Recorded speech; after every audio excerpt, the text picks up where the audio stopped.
I've got a few questions on scenarios for afterwards, but anyway, Tim Stojanovic is going to be talking from St Andrews. He's going to talk about using soft systems methodology to evaluate decision-making about coastal schemes. Hi everyone, thanks for your listening ear. Thanks to those of you who are offshore for staying coastal. So you've seen already from Lauren just now, how is society and the nation going to cope, given that climate projections are showing up to 1 meter's change in global mean sea level by 2100? What are we going to do? In the presentation that I'm going to give to you now, I'm going to talk about a particular method that we've used to explore this called soft systems methodology. In order to start my talk, I'm going to set the context and talk about the strategic process in the UK's shoreline management plans, which is where policies are set. And these provide the strategic context for coastal schemes, which I'm going to talk out in a bit more detail. So reflecting a little bit broadly about coasts, what can we say about them? They're a very dynamic space. Seen this picture already. There's a range of hazards going on there already now: flooding, erosion, storm surges, and there's projections of sea level rise. There's complex jurisdictions because we've got both the terrestrial managers and the marine managers, and there's some real challenges. So the UK has responded to this challenge by developing a system for flood and coastal erosion risk management, and you can see what the goals of this system are as expressed by a DEFRA policy document. Just let you read that. So the way in which the UK and the devolved nations have sought to deal with this challenge has evolved. And I'm going to try and tell a story of how we've dealt with it over 4 key phases. Phase 1 is pre-1999. I'm going to take 1993. So I'm going to take you all back there when there were very fragmented and disjointed responsibilities. Basically, coastal protection and erosion was the responsibility of one set of organisations, and defence from flooding was the responsibility of another set of organisations, and there was no coherent overview for really dealing with coastal flooding and erosion. Early in the 1990s, some physical science research was done to define sediment cells around the coasts of England and Wales. And these provided a different basis for thinking about how local authority jurisdictions for managing natural systems. And guidance was produced by MAF in 1995, the predecessor of DEFRA and the Welsh and Scottish government, to produce shoreline management plans. And 39 shoreline management plans were produced between 1996 and 1999. And coastal defence groups brought together local authorities and the Environment Agency to set policy. Moving on to the third phase then, a second generation of shoreline management plans was produced in 2007 onwards.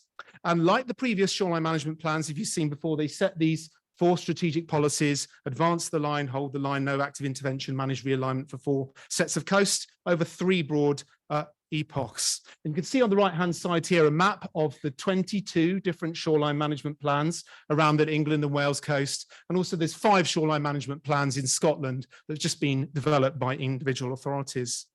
So phase 4, the final epoch, this is where we are now. Most recently in 2021, the shoreline management plans in England and Wales are being refreshed. And Scotland has actually decided to develop their own system of coastal change management plans, which are recommended for each local authority. And this refresh is being done for a number of emerging issues. For example, a large proportion of the policies that were set for managed realignment in this phase 2 shoreline management plans haven't been implemented. So, why is that? And also there's new policies on the scheme for net gain and nature-based solutions, and there's new funding for nature-based solutions. So before I move on to coastal schemes, I just want to make one important point, which is that shoreline management plans don't actually decide on what scheme should be developed. But what are the options? What is a sustainable scheme to deal with coastal flooding and management? You can see here a spectrum, and if you're at the back, you probably can't see. I've got a spectrum along the bottom with grey on the left-hand side and green on the right-hand side. But we've got from hard defence with seawalls and gabions, through soft defence to beach recharge, through nature-based solutions that involve habitat recreation or dune restoration or managed realignment or things like that. And I think don't think we can definitively say that one of these approaches is best. We have to understand the coastal context.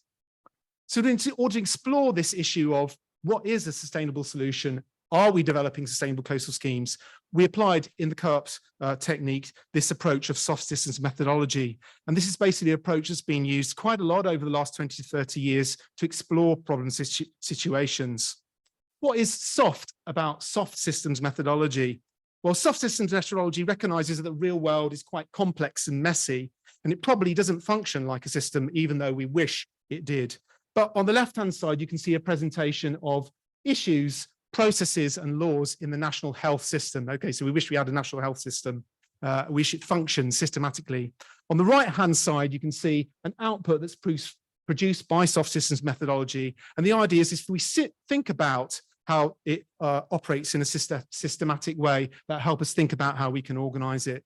So in essence, this technique that I'm trying to introduce to you the results of comes from management science. It's about a group of people together exploring a complex real world situation.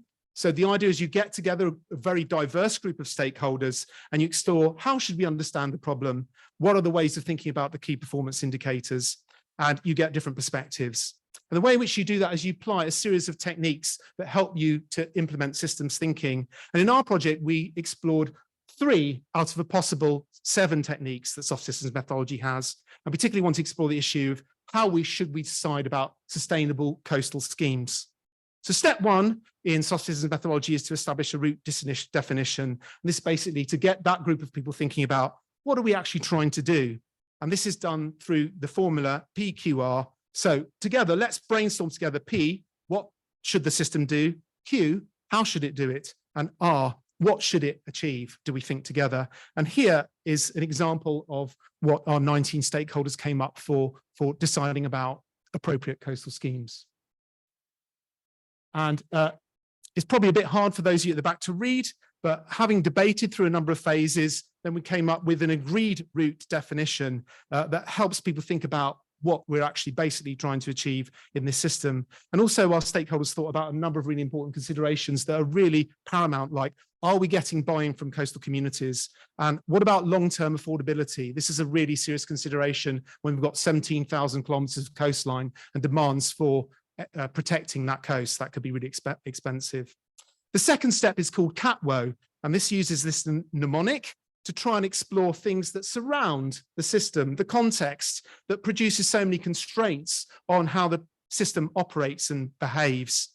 Ask the stakeholders think of this about relative to some sort of transformation. So what is a change that's going to be occurring? And then what are the customers, external to the system? They'd be the people who would benefit, or there might be the victims. So it could be plants and animals or people who have houses in the coastal zone. Who are the actors delivering it? That might be thought of as often the non-departmental public bodies and agencies. What are the worldviews which make sense of this? What are the owners? And what are the environmental constraints which really help us think about what's going on?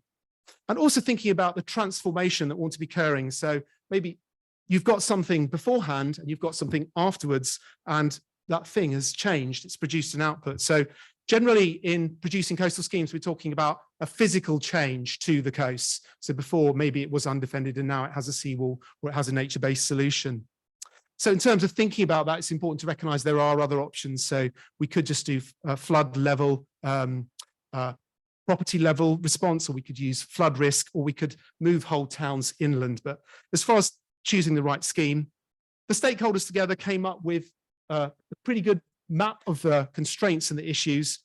Very text heavy this side, I do apologize, but just let me take you to the final row, which is where they thought about some of the external constraints, and thought about 10 or so major things. One, definitely funding and legal compliance, what you're legally able to do, but definitely some other issues to do about social acceptability. The third and final step I wanted to tell you about is something called conceptual mapping. And this is where you get the stakeholders to talk about what would be the idealized way of going about making these decisions. And you can see on the map here how individuals drew their idealized version of the decision-making system. And this is our attempt as a project to bring that together. So after many, many iterations and going backwards and forwards between people, almost an idealized model about how you might make these decisions sustainably. Now, this is not saying this is the right model. It's not intended to prescribe that this is the way you should do things, but this is one way of thinking about how you could go and make the decisions divided into 6 steps with a couple of iterative phases.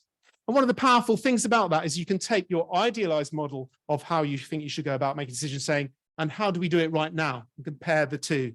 And that's really where we ended our exercise in using soft system methodology by asking the question, What's causing this problem with nature-based solutions not having any uptake? Why is that not happening? Why is it that only 1/5 of managed environment policies are being delivered? And in our final work, we identified 27 potential different improvements to that idealist system under 3 broad headings. The first one, a more effective policy framework. The second one, better financing evaluation. And the third one, reductions in gaps of understanding. So to give an example here of 2.1, basically the amenity offer that you put in a managed realignment scheme, that often doesn't get funded by the flood defence funding. So if you want to get your managed realignment scheme funded, having a bird hide or something like that, or some route access, is really important in convincing the community to do it. But flood defence funding doesn't provide the funding for that amenity aspect. Or taking 3.1, using the CATWO model, it was particularly identified that local authority councillors are sometimes the people who have the most stake in signing off a managed realignment decision, but they're some of the least informed about the holistic issues in this. So at the end of the day, I don't have my 1-page summary for stakeholders and decision makers to draw upon, but we do have a 27-page report of this work that these 19 stakeholders from across England, Wales and Scotland helped us do using this approach. And now I guess our job as the Co-op project is now to go to the local authority engineers in Scotland and England and try and say, does this add up to you? Does this help you think about the main levers that you need to pull to make a difference? Thank you. Thanks, Tim.